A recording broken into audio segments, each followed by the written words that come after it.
இன்றைக்கி நம்ம எங்கே போகிறோன்னா பைக் வந்து செகண்ட் சர்வீஸ் தாங்க விட போகிறோம். இன்றைக்கி தான் லாஸ்ட் டேட்டு வந்து February 23. தேங்க்யூக்கா. அவங்ககிட்ட மளிகை கடை எங்கே இருக்குன்னு கேட்டேன். நான் இது தான் மளிகை கடையாங்க. இந்த வழியில் நிறைய டைம் போயிருக்கேன், ஆனால் இப்போ தான் பார்க்குறேன். எவ்வளோ பட்ஜெட் ஆகுதுன்னு தெரியல. நம்மக்கிட்ட வந்து ஒரு 2500 தான் இருக்குது. காலையில் பெரிய பஞ்சாயத்து ஆகி போச்சுங்க. எங்கள் அப்பா சாவியை வீட்டுக்குள்ளே வச்சே பூட்டிகிட்டு போயிட்டார். வண்டி வெளியே எடுக்க முடியல. வண்டி சாவி உள்ளே இருக்குது, ஹெல்மெட்டும் உள்ளே இருக்குது, எதுவுமே பண்ண முடியல. அப்புறம் எங்கள் அம்மாவை வர வச்சு அதுக்கடுத்து தான் பூட்டு சாவியை திறந்து அதுக்கப்புறம் தண்ணி வச்சு தட்டப்படம் கிளம்பி போயிட்டுருக்கேன். இப்போ மணி வந்து 11:29 ஆகுது. வண்டி எப்படியும் ஈவினிங் தான் கிடைக்கும்னு நினைக்கிறேன். என்ன சொல்ல போகிறாங்கன்னு இதில் ஒரு மாதிரி இருக்குது. எடுத்துட்டோம், போய் பார்த்துருவோம். ஏற்கனவே ஒரு ஷோரூமில் ஒரு வார்த்தை கேட்டுக்கலாம்னு நினச்சேன். சரி வேணாம், நம்ம போய் அங்கே போய் பேசிக்கலாம் அப்படின்னு சொல்லி நான் இஷ்யூ சொல்லிக்கலாம் அப்படின்ட்டு. இந்த வீடியோ இது இல்லாமல் ஒரு 3 வீடியோங்க. அந்த வீடியோலாம் வந்து நான் இங்கனுக்குள்ளே தான் ஷூட் பண்ணலான்னு இருக்கிறேன். மீதி ஒரு 4 வீடியோ வந்து அவுட்ரு எங்கேயாச்சும் ட்ராவல் பண்ணலாம் அப்படின்னு சொல்லிட்டு நினைக்கிறேங்க. எனக்குமே மைண்டு ஒரு மாதிரி இருக்குது. எங்கேயாச்சும் வெளியே போகலாமா. இப்போ இந்த டைம் கூட வந்தப்போ நான் வெளியே போகலாமா அப்படின்னு நினச்சிட்டே இருந்தேன். ஒன்று வந்து பட்ஜெட் இடிக்குது, இன்னொன்று வந்து டைம் பத்தலை. நமக்கு வந்து நாளே இல்லைங்க. அதனால் நம்ம நெக்ஸ்ட் மந்த் சூஸ் பண்ணியிருக்கோம். நெக்ஸ்ட் மந்த்து ஒரு 2 இடத்துக்கு போகலாம் அப்படின்னு சொல்லி நினச்சிருக்காங்க. 2 இடத்துக்கு போயிட்டு அதே மாதிரி 2 மாதத்துக்கு ஊருக்கே வரக்கூடாது. வீடியோஸும் கேதர் பண்ணிவிட்டு மெமரிஸும் கேதர் பண்ணிவிட்டு அப்படியே இருக்கலாம்னு சொல்லி நான் பிளான் பண்ணியிருக்கேன். எனக்கு இன்னும் ஒரு 3 மாதம் தாங்க. 3 மாதத்தில் எப்படியோ உங்கள் லைஃபே கொஞ்சம் மாறின மாதிரி இருக்கும். பார்ப்போம். ஜூன் மாதம் தான் ஒரு மாதிரி எக்ஸைட்டாக இருக்குங்க. 3 மாதம் நம்ம இருக்கிற கமிட்மெண்ட்டை விட இன்னொரு கமிட்மெண்ட் வந்து கொஞ்சம் எக்ஸ்ட்ரா ஒன்று வரப்போகுது அப்படின்ட்டு நான் சொல்கிறேன். இந்த வண்டி வாங்கினதுலேருந்து இப்போலாம் காசுலாம் கணக்கே வைக்கிறதில்ல, அதேமாதிரி பெட்ரோலும் கணக்கே வைக்கிறது இல்லைங்க. நான் பாட்டுக்கு ஜாலியாக, அதாவது இன்பம் தருதா அதுக்கேற்ற மாதிரி தான் நான் இப்போ என்ஜாய் பண்ணிகிட்ருக்கேன். ஒரு சில டைம் தோணும், ஐசிசி வண்டி வாங்கியிருக்கலாமே, ஒரு 500 சிசியில் வாங்கியிருக்கலாமே அப்படின்னு சொல்லிட்டு. கொடுங்க, ஏதோ ஒரு சூழ்நிலை கொஞ்சம் கொஞ்சம் போகிற மாதிரி தான் இருக்குது. அடுத்த டைம் வாங்கிடும். நான் இந்த வண்டி வாங்கினாட்டு சரி ஓகே, நம்ம எல்லாம் பைசா இல்லை, நம்ம எப்படா இதெல்லாம் மேனேஜ் பண்ணுவோம். ஏன்னா 100 பைக் இருக்குல்ல, அந்த பைக் வந்து மந்த்லி வந்து 50K வந்து அந்த வண்டிக்கு செலவாயிடும். 50 to 20K செலவாயிடும். ஏதாவது ஒன்று போயிடும். இப்போ நார்மலாக பெட்ரோல் அடிக்கிறது மட்டும் 5000 போயிடும். நெக்ஸ்ட்டு வந்து அந்த மெயின்டெனன்ஸ் ஒர்க்கு ஒன்று இருக்குது. இப்போ கூட புதுசாக வந்து டயர் மாற்றணும், வந்து ஃபோர்க்கு டியூபு நெக்ஸ்ட்டு வந்து ஃபோர்க்கு ஃபுல்லுமே மாற்றணும், 3000 வரும். அதுக்கப்புறம் பேட்ரி ஒன்று மாற்றணும். அப்படி இப்படின்னு சொல்லி செலவு வச்சு 10,000 பக்கமாக வருது. அப்புறம் இன்னொரு 3 மாதம் தான் ஓடும். 3 மாதத்தில் வந்து மறுபடியும் இன்ஜின் வந்து ரீபோர் பண்ணணும். எனக்கு அவ்வளோ செலவு வச்சிச்சு. அதனால தான் சரி, இன்னொரு அந்த வண்டி இப்படி செலவழிக்குது, அந்த வண்டி இப்படி இருந்தால் செலவழிக்குமோ அப்படின்னு சொல்லி நினச்சேன். ஆனால் நான் நினச்சது ஒன்று நடந்து ஒன்றா இருக்குங்க. அப்படியே உல்ட்டாவாக இருக்குது. அந்த வண்டி வாரத்துக்கு 2500 கிலோமீட்டர் ஓட்டுவேன். ஆனால் இந்த வண்டி வாங்கினது இப்போ வரைக்கும் வெறும் 3000 கிலோமீட்டர் தான் ஓட்டியிருக்கேன். அப்போ தான் தோணுச்சு, இன்னும் கொஞ்சம் ஐசிசி வண்டி எடுத்துருக்கலாமே, இல்லை 390 கூட எடுத்துருக்கலாமே அப்படின்னு சொல்லி தோணுச்சு. சரி விடுங்க, பார்த்துடலாம். ஒரு சில டைம் நினைப்பேன், ஐசிசி வண்டியில் இந்த மாதிரி ரோட்டில் போயிட்டுருக்குமா, எப்படா இவங்களாம் பெட்ரோல் ஊற்றி மேனேஜ் பண்ணுறாங்க அப்படின்னு சொல்லிட்டு ஒரு மைண்டாக இருக்கும். நம்ம அந்த லெவலில் இருக்கும்போது தான் அது புரியுது, அவங்க இப்படி தான் ஓட்டுறாங்க போல், இப்படி தான் மேனேஜ் பண்ணுறாங்க போல் அப்படின்ட்டு. அப்புறம் நெக்ஸ்ட்டு வந்து ஒரு புது பைக் எடுக்கலாம்னு சொல்லி பிளானில் இருக்கேங்க. நான் அந்த வண்டியை வந்து என்னால் சர்வீஸ் பண்ண முடியல. வண்டியும் பழசாகி போச்சு. என்ன தான் நான் சர்வீஸ் பண்ணாலும் பழைய வண்டி தானே. புதுசாக ஃபோர்க் போட்டாலும் புதுசாக டயரும் அது எது பண்ணாலுமே பழைய வண்டி தானே. அதனால் நான் கொஞ்சம் லுக்காக இருக்கிற மாதிரி ஒரு மாதிரி வீடாக இருக்குது அந்த வண்டி ஓட்டுறதுக்கு. எனக்கு இவ்வளோ நாள் ஓட்டிட்டேன், இதுக்கப்புறம் ஓட்டுறது தான் கொஞ்சம் கஷ்டமாக இருக்கிற மாதிரி இருக்குது. அதனால் புது வண்டி எடுக்கலாம்னு சொல்லிட்டு பிளானிங் இருக்குங்க. இன்னொரு 3 மாதம் தான். 3 மாதத்தில் பைக் வந்து எக்ஸ்ட்ரீம் 125R இல்லைன்னா R-Net அது மாதிரி தான் பிளான் பண்ணியிருக்கேன். ஏன்னா கொஞ்சம் ஓரளவுக்கு லுக்காகவும் இருக்கிற மாதிரி அப்படின்னு சொல்லிட்டு அந்த பைக்கு புதுசாக வாங்குறத பிளான் நினைக்கும் போது தான் எனக்கு இந்த வண்டி வந்து எனக்கு ஒரு மாதிரி கில்ட்டியாக இருக்குது. இன்னும் கொஞ்சம் ஐசிசி எடுத்துக்கலாமே, அந்த பைக் எடுத்தோம் அப்படின்னு சொல்லிட்டு. சரி விடுங்க. இந்த டியூக் அந்த KTM சர்வீஸு அவங்க வந்து சும்மா கால் பண்ணாங்க. மாதத்துக்கு எப்படியும் ஒரு 10 டைம் ஃபோன் பண்ணிடுவாங்க. சரி சார்னு. எனக்கு ஒரு மார்க்கம், என்னடா இப்படிலாம் கூப்பிட்றாங்க. ஏன்னா ஒவ்வொரு பைக் கம்பெனியில் வந்து பைக் ஷோரூமில் இப்படிலாம் கூப்பிடவே மாட்டாங்க போல். நம்மளே தான் எடுத்துகிட்டு போய் விடணும் அப்படி தான் நினைப்பாங்க போல். அதே மாதிரி இந்தளவுக்கு கூப்பிடுவாங்களான்னு சொல்லிட்டு எனக்கு தெரியல. எப்படியும் வாரத்துக்கு ஒரு 2 நாளுக்கு வந்துடும். சர்வீஸ் இந்த டேட்டில் சர்வீஸ். ஆனால் இன்றைக்கி தான் ஃபோனே பண்ணல. மேபி ஒரு 2 மணிக்கு மேலே பண்ணுவாங்கன்னு நினைக்கிறேன். பண்ணுவாங்க இல்லை பண்ண கூட விட்ருவாங்கன்னு நினைக்கிறேன். இது இவ்வளோ தூரம் கூப்பிட்டோம் அப்பயே வரல, இப்போ மட்டும் எப்படி வந்துட போகிறாங்க அப்படின்னு நினச்சிட்டு இருக்காங்க நம்ம தெரியல. அது எனக்கு ரொம்ப பிடிச்சிருக்குதுங்க. ஒரு ப்ரைவேட் கம்பெனி வந்து அப்படி தான் வந்து செயல்படும் எப்பயுமே. சர்வீஸ் பண்ணுங்கள். ஏன்னா அவங்க வந்து எப்படி சொல்லுவாங்க, ஏதோ சொல்லுவாங்களே, ரூல் பண்ணிக்கிட்டே இருப்பாங்க, இதை பண்ணணும் இப்படிலாம் பண்ணணும் அப்படின்ட்டு. அது எனக்கு ரொம்ப பிடிச்சிருக்குது இவங்ககிட்ட. அங்கே ஒருத்தர் மோட்டோ விளாக் பண்ணிட்டு வராருங்க. அது வந்து RTR 4V நினைக்கிறேன். கேட்போமா?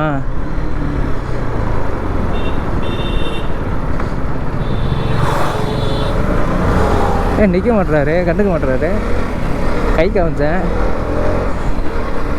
சரி விடுங்க, அவர் மதிக்கல. இதில் 120 km ஸ்பீட் வரைக்கும் போகுதுல்ல, அதில் வந்து RPM பாருங்களேன், 7000 RPM தான் வந்திருக்கு. இப்போ பேசுறது கேட்குதான்னு தெரியல, ஒரே நிமிஷம். இதில் 120ன்னு சொல்லிட்டு கிலோமீட்டர் போச்சு இல்லைங்க, அதில் வந்து RPM பாருங்களேன், 7000 RPM தான் வந்திருக்கு. இன்னும் நமக்கு வந்து 9250 RPM வரைக்கும் இருக்குது. அப்போ டாப் ஸ்பீட் எந்த அளவுக்கு போகணும் பாருங்களேன். நான் டாப் ஸ்பீட் வந்து செக் பண்ணதே இல்லை, ஏன்னா ரோடு அந்தளவுக்கு இல்லை. இதில் வந்து மேக்ஸிமமே 120 130 தான் போக முடியுது. அதுக்குள்ளே அந்த நடுவில் அந்த குறுக்க காரு அந்த ஆட்டோலாம் நிறையா வந்துகிட்டே இருக்குது.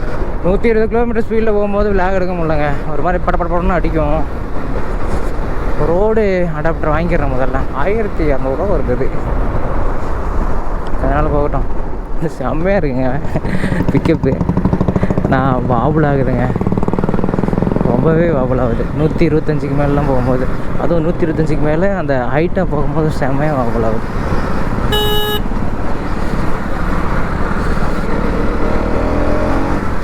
ஸ்கோடு இந்த வண்டியில் வேகமாக போனால் இந்த டிஸ்பிளே நல்லா பிளிங்க் ஆகும்ல, அது பிளிங்கே ஆக மாட்டேங்குதுங்க.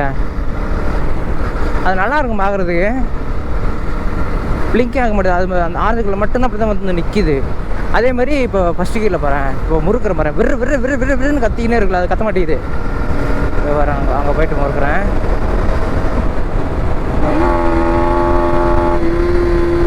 ஒரே சவுண்டாக தான் வருது, விருன்னு அடிச்சு இழுக்கும். அது நல்லாயிருக்கும், அந்த சவுண்டு தான் வரமாட்டேங்குது. ஆமாம், ஷோரூமில் கொடுத்து என்ன பிரச்சனை அப்படின்னு சொல்லி கேட்டு பார்க்கலாம். ஷோரூம் பக்கமாக வந்தாச்சுங்க. அந்த அப்பாச்சி RTR 160 4V நினைக்கிறேன். அந்த பைக் வந்து ஒரு மாதிரி நினச்சிருப்பாரு பாருங்கள், வண்டி முறுக்கிட்டு போகிறான், ஒரு மாதிரி ஆட்டிட்டு நினைக்கிறேன். மேபி அப்படி நினச்சிருந்தா.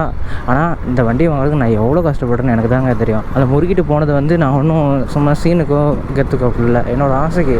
எனக்கு அந்த ஸ்பீடு வந்து நான் இந்த வண்டி எடுக்கும் போது, அதுவும் இது மாதிரி டைமில் மட்டும்தான் ஓட்ட முடியும். எல்லா டைம்லாம் என்னால் ஓட்டவே முடியாது.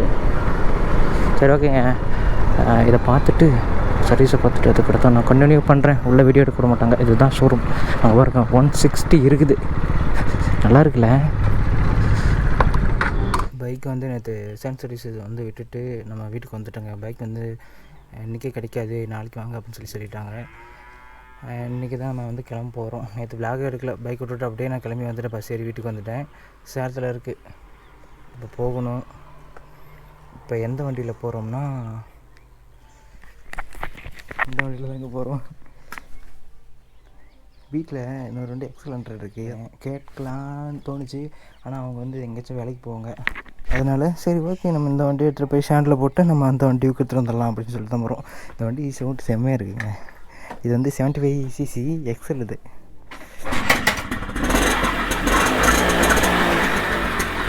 RX சென்டர் மாதிரி, ஆனால் நல்லா புகை வருது. ஒயிட் புகை தாங்க வருது, ஆயில் உள்ளே எரியுது.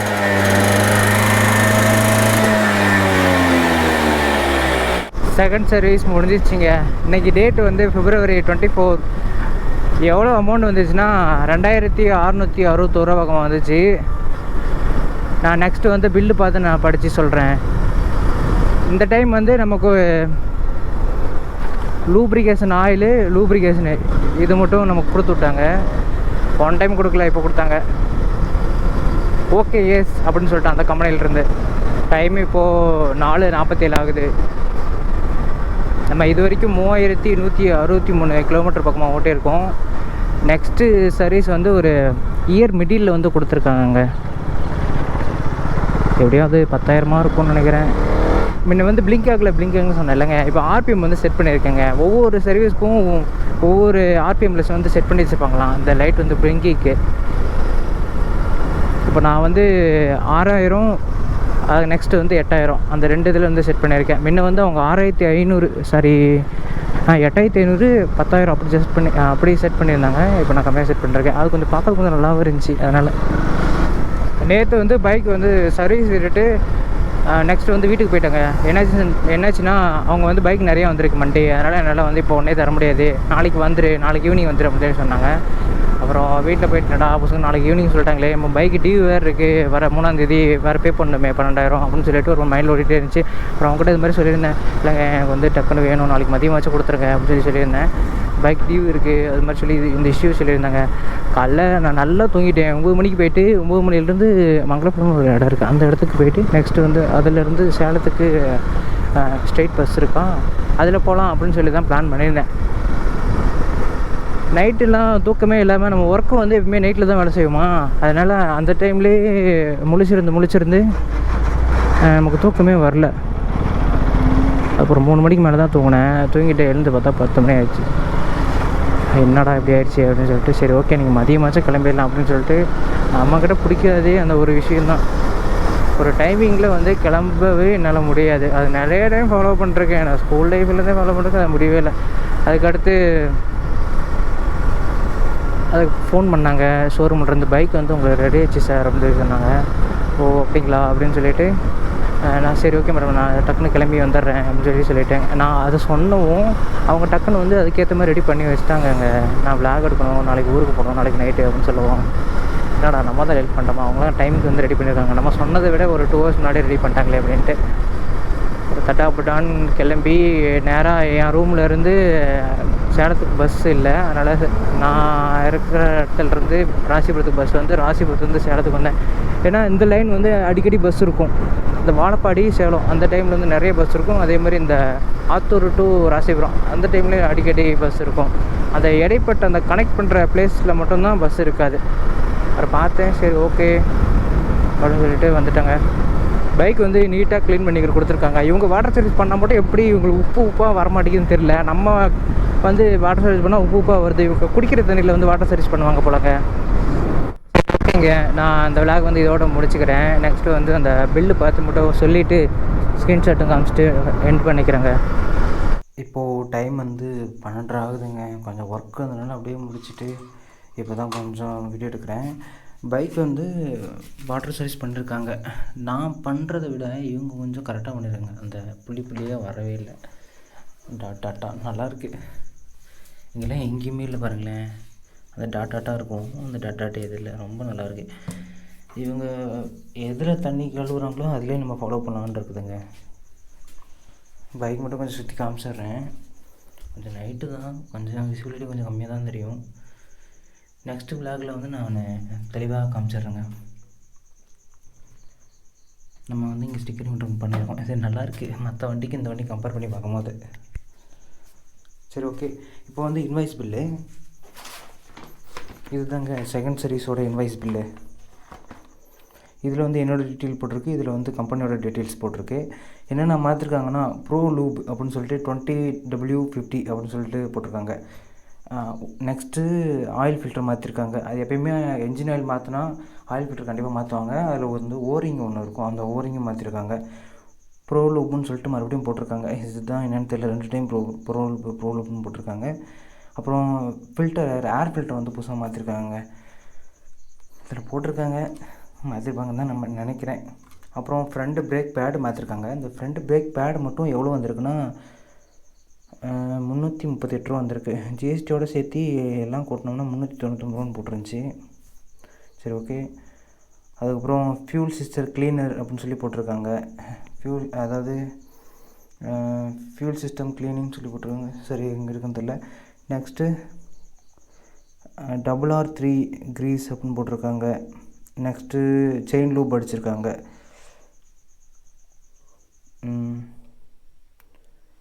அப்புறம் இன்ஜின் ஆயில் போட்டிருப்பாங்களே, இங்கே எங்கே போட்டிருக்காங்கன்னு தெரியலையே.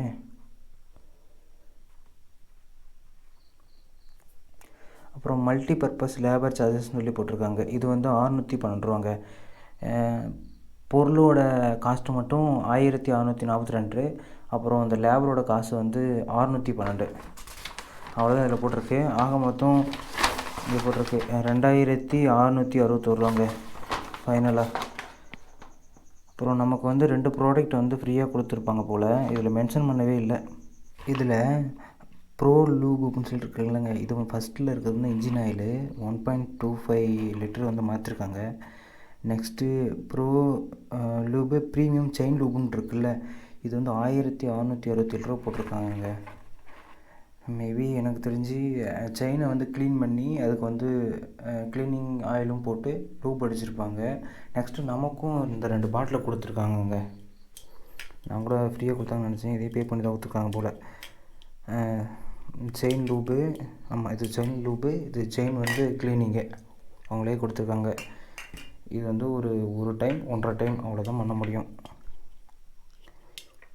இதோட ரேட் வந்து 250, இதோட ரேட் வந்து 317ங்க. நான் இந்த ரேட்டு மட்டும் தான் கேட்டுட்டு வந்திருக்கணும். சரி ஓகேங்க, அவ்வளோதாங்க இந்த வீடியோ நான் வின் பண்ணிக்கிறேன்.